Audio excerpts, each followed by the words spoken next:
संत शिरोमणि आचार्य गुरुवर श्री विद्यासागर जी महाराज जी के, आचार्य श्री पूज्यपाद स्वामी जी के,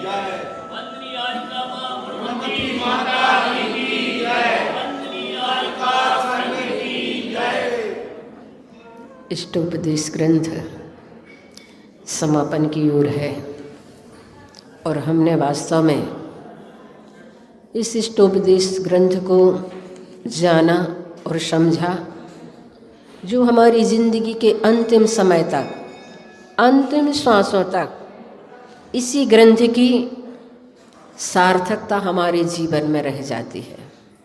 ऐसे इष्टोपदेश ग्रंथ में आचार्य पूज्यपाद स्वामी ने जो हमारी जिंदगी में इष्ट चीज़ें हैं, हमारे कल्याण की चीज़ें हैं, हमारे हित की चीज़ें हैं, उस चीज़ को बहुत अच्छे से गुंफित किया है और हमें एक नई दृष्टि दी है।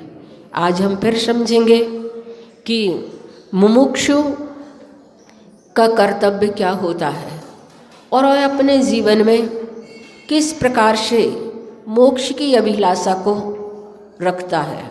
गाथा कही गई है, अविद्याभिधरम ज्योति परम ज्ञानमयम महत् तद पृष्टव्यम तदेष्टव्यम तद्दृष्टव्यम मुमुक्षुभिः।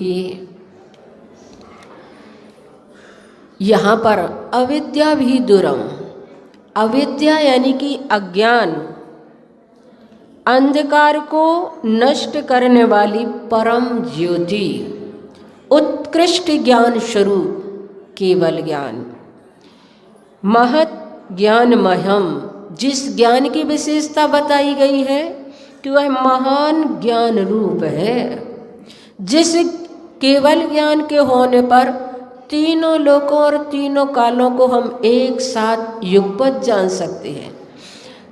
इस केवल ज्ञान के होने पर एक लोक ही नहीं, ऐसे असंख्यात लोक और भी हों तो भी हम उस केवल ज्ञान के माध्यम से जान सकते हैं।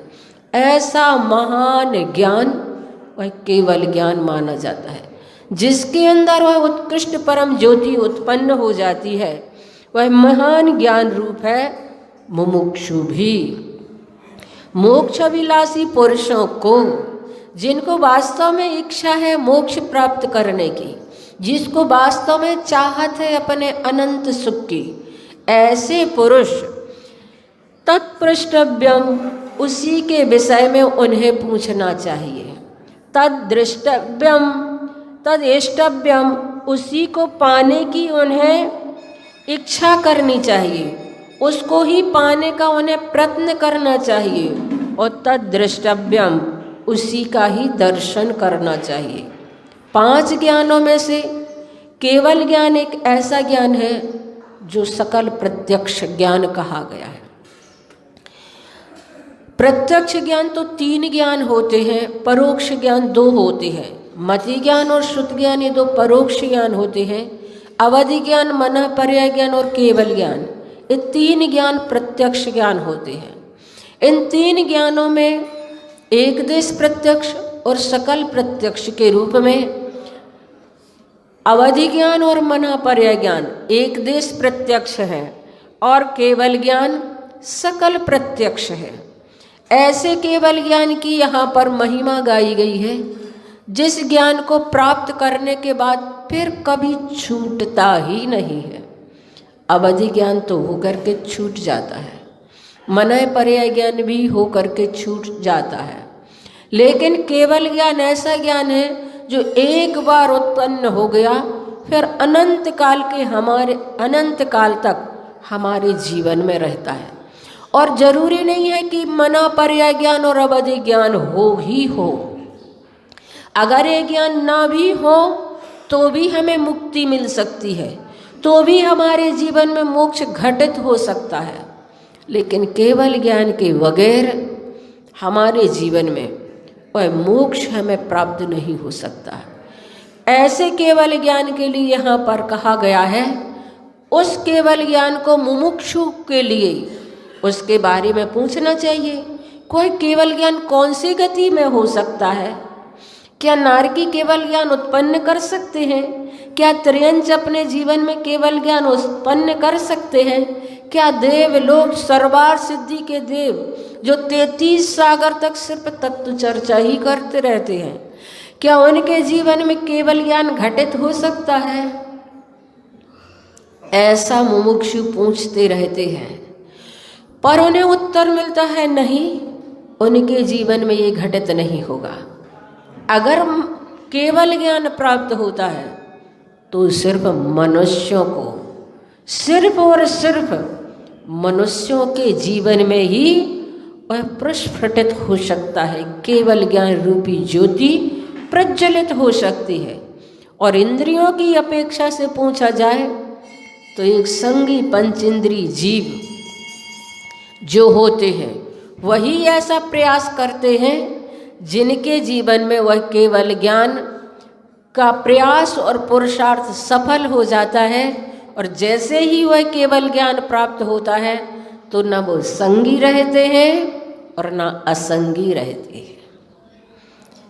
और काय मार्गणा में अगर लगाएं तो पृथ्वी काय, जल काय, अग्नि काय, वायु काय, वनस्पति काय वाले जीवों को नहीं प्राप्त हो सकता है। अगर केवल ज्ञान प्राप्त होगा तो त्रस्काय वाले जीवों को प्राप्त होगा। योग मार्गणा में लगाएं तो वह औदार्य का योग में वह केवल ज्ञान प्राप्त होता है। तो बंधु है 24 ठाणा है तत्प्रष्टव्यम कहा गया है। प्रश्न करते चले जाओ 24 स्थानों में से किन किन के वह केवल ज्ञान होगा। तत्प्रष्टव्यम पूछना चाहिए, शंका उठानी चाहिए, जिज्ञासा होनी चाहिए कि वह केवल ज्ञान किसके जीवन में घटित हो सकता है। गई इंदी चकाए जोगे वेदे, कौन से वेद के साथ केवल ज्ञान प्राप्त हो सकता है? तीनों वेद, तीनों वेद वाले केवल ज्ञान को प्राप्त कर सकते हैं। 9वें गुण स्थान के बाद से तो वेदातीत अवस्था हो जाती है, वेद रहित अवस्था होती है।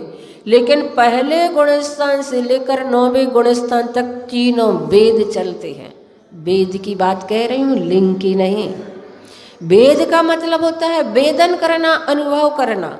कोई स्त्रीलिंग का, स्त्री वेद का अनुभव करते हैं, कोई पुरुष वेद का अनुभव करते हैं, कोई नपुंसक वेद का अनुभव करते हैं।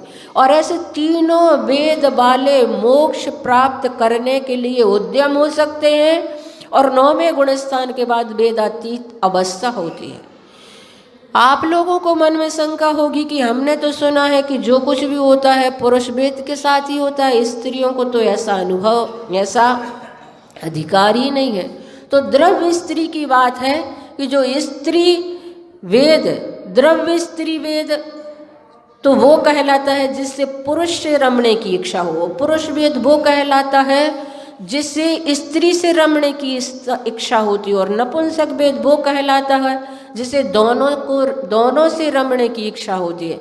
वेद का मतलब ये होता है, वेद का मतलब ये नहीं होता जिसने बहुत महान महान ऐसे काम कर दिए जैसे रानी लक्ष्मीबाई ने, उसको पुरुष वेद कहे। ये पुरुष वेद की परिभाषा है ही नहीं। हमारे आगम ग्रंथों में पुरुष वेद की परिभाषा है जिसे स्त्री से रमने की इच्छा होती है, और स्त्री वेद जिसे पुरुष से रमने की इच्छा होती है। तो इस प्रकार के जो वेद चलते हैं, जो फीलिंग अंदर होती है, वो वेद कहलाते हैं। लिंग से वेद का संबंध, लिंग तो 5वें गुण स्थान तक स्त्री वेद होता है, स्त्रीलिंग और नपुंसक लिंग वाले भी 5वें गुण स्थान तक ही अपनी विचारों की ऊंचाई दे सकते हैं। इससे ऊंचे उनके विचार उठ ही नहीं सकते हैं। लेकिन पुरुष लिंग और पुरुष वेद वाले जो होते हैं वो 9वें गुण स्थान तक अपने भावों से पहुँचते हैं। और 9वें गुण स्थान के 2 भेद हो जाते हैं, वेद सहित और वेद रहित। वेदातीत अवस्था 9वें गुण स्थान के अंतिम समय में हो जाती है, और उसी वेद को भूत प्रज्ञापन नय की अपेक्षा से हम कहते रहते हैं कोई स्त्री वेद से सिद्ध हुए, कोई पुरुष वेद से सिद्ध हुए, कोई नपुंसक वेद से सिद्ध हुए। इस प्रकार का सिद्धांत 24 ठाणा में हमें पढ़ने को मिलता है। यहाँ पर आचार्य पूज्यपाद स्वामी कह रहे हैं तत्प्रष्टव्यम, उसके बारे में हमें पूछना चाहिए कि कौन से वेद वाले मोक्ष प्राप्त कर सकते हैं। और वेद के बाद कसाय, कौन सी कसाय वाले मोक्ष प्राप्त कर सकते हैं? कसाय रहित अवस्था जब हो जाती है तभी मोक्ष प्राप्त होता है। वैसे तो अनंतानुबंधी कसाय दूसरे गुण स्थान तक होती है, अप्रत्याख्यान कसाय चौथे गुण स्थान तक होती है, प्रत्याख्यान कसाय 5वें गुण स्थान तक होती है, संजुलन कसाय 10वें गुण स्थान तक होती है। उसके बाद कषाय रहित जीवन हो जाता है और ऐसे कषाय रहित 11वें गुण स्थान वर्ती, 12वें 13वें 14वें गुण स्थान वर्षी मोक्ष प्राप्त करते हैं। तो यहाँ पर बात ज्ञान की कही जा रही है। 24 टाणा है, अगर लगाने बैठे तो फिर तो पता नहीं कितना समय निकल जाएगा। बात अपनी इष्टोपदेश की चल रही है और यहाँ पर इष्टोपदेश में आचार्य श्री ने इसका क्या अर्थ निकाला है, हम उसी विषय को जानेंगे तो ज़्यादा अच्छा रहेगा। तो आचार्य श्री कह रहे हैं सभी लोग पूछते हैं महाराज आपका स्वास्थ्य ठीक है? मैं सोचता हूँ कि ये लोग तो मात्र शारीरिक स्वास्थ्य के बारे में पूछते हैं, इन्हें क्या जवाब दिया जाए? जब तक कोई किसी के ज्ञान को स्वस्थता के बारे में नहीं पूछता तब तक हम उसके लिए सम्यक दृष्टि कैसे समझें? क्योंकि ज्ञान की स्वस्थता और ज्ञान की अस्वस्थता, उसमें आचार्य श्री ने कहा ज्ञान की स्वस्थता होने पर शारीरिक स्वास्थ्य तो वैसे ही ठीक हो जाता है। आप लोगों को लगता होगा शरीर के स्वास्थ्य और अस्वस्थ के बारे में तो हमने जाना और सुना, ज्ञान कैसा स्वस्थ होता है और ज्ञान कैसा अस्वस्थ होता है। तो आचार्य श्री कह रहे हैं ज्ञान की स्वस्थता से क्या तात्पर्य है? आचार्य कहते हैं निराकुलता। ज्ञान जो निराकुल हो, आकुल व्याकुलता से रहित हो, वही ज्ञान स्वस्थ होता है।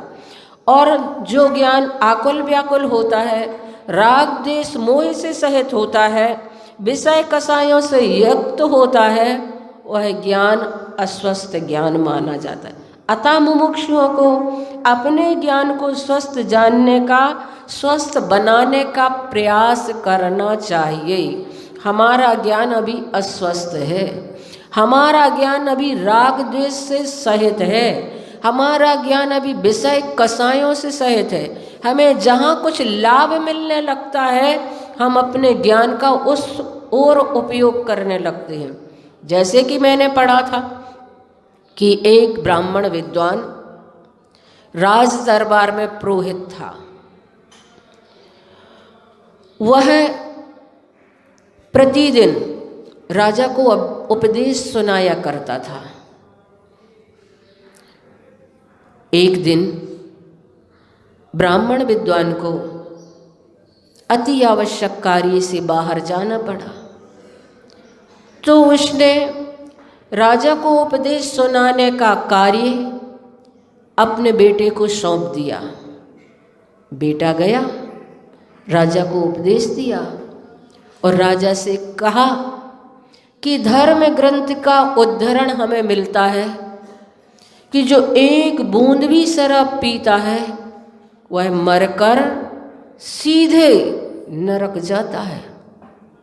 राजा को तो बड़ा गुस्सा आया, आग बबूला हो गया, क्योंकि राजा शराब का बहुत शौकीन था। उसने तुरंत आज्ञा दे दी, सैनिकों इसको जाओ फांसी पर चढ़ा दो। ब्राह्मण पुत्र को फांसी पर लटकाए जाने की चर्चा हवा की तरह सर्वत्र फैल गई और वह खबर ब्राह्मण के कानों तक भी पहुंच गई। वह तो घबरा कर दौड़ा दौड़ा आया और राजा के चरणों में गिर गया। कहा, महाराज, गुनाह माफ हो। मेरे बेटे से ऐसा कौन सा कसूर हो गया जो इतनी कठोर उसे सजा दी जा रही है? राजा ने कहा, तुम्हारा पुत्र कहता है कि एक बूंद शराब के पीने से सीधे नरक जाते हैं। वह मेरा अशुभ चिंतक है, वह मुझे नरक भेजना चाहता है, इसीलिए उसे फांसी की सजा दी जा रही है। ब्राह्मण ने कहा, महाराज, बेटे ने तो सही कहा, आपको थोड़ा सा समझने में गलती हो गई। राजन ने कहा, कैसी गलती हो गई मुझसे? तो ब्राह्मण ने कहा, महाराज, बेटे ने कहा जो एक बूंद शराब पीता है वो नरक जाता है। आप तो बोतल भर पीते हैं, आप तो सीधे बैकुंठ पहुंचेंगे। राजा तो बड़ा खुश हुआ और खुश होकर के ब्राह्मण और उसके पुत्र का बहुत सम्मान किया। ब्राह्मण को अपने पुत्र के जीवन का लोभ था, उसके लिए अपने नौकरी का लोभ था, इसलिए उसने ज्ञान का ऐसा दुरुपयोग किया कि सत्य को ही दबा दिया, सत्य को ही छुपा दिया। पर ध्यान रखना बंधुओं, सत्य कभी दबाने से दबता नहीं है, सत्य कभी छुपाने से छुपता नहीं है। सत्य को दबाने जाओ तो ऐसा होगा जैसे कोई पानी में तेल को दबाए तो दबता नहीं है, अपितु वह ऊपर ही ऊपर और पहुंचता चला जाता है। ऐसे ही सत्य हमारे जीवन में उद्घाटित होके ही रहता है। सत्य क्रय और विक्रय की वस्तु नहीं है। सत्य हमारे जीवन में सद्भावना की सूक्ष्म साधना की उपलब्धि है। जिसके जीवन में सत्य उद्घाटित होता है वह अपने आंतरिक जीवन में सत्य के सुमन खिला देता है, यथार्थ स्वरूप को जान लेता है। तो आचार्य श्री यहाँ पर यही कहना चाहते हैं कि लोगों को उस सत्य को जानने की कोशिश करनी चाहिए, उस परम ज्ञान ज्योति स्वरूप केवल ज्ञान को पहचानने की कोशिश करनी चाहिए, उसे अपने जीवन में आत्मसात करने की इच्छा होनी चाहिए और तद्दृष्टव्यम, उसे देखने का प्रयास और पुरुषार्थ करना चाहिए। समय अपना हो रहा है। इष्टोपदेश ग्रंथ तो ऐसा ग्रंथ है कि अगर सिद्धांत को लिया जाए तो पता नहीं समय ही कितना निकल गया समझ में नहीं आएगा, और उसकी अध्यात्म की गहराई में जाएं तो हम ऐसे डूब जाएंगे कि वास्तव में बाहरी दुनिया में क्या हो रहा है हमें कुछ पता ही न चले। लेकिन समय हमारा हो रहा है। 9 बार बड़े बाबा का जाप करेंगे। ओम ह्रीं श्रीं क्लीं मैं बड़े बाबा नमः।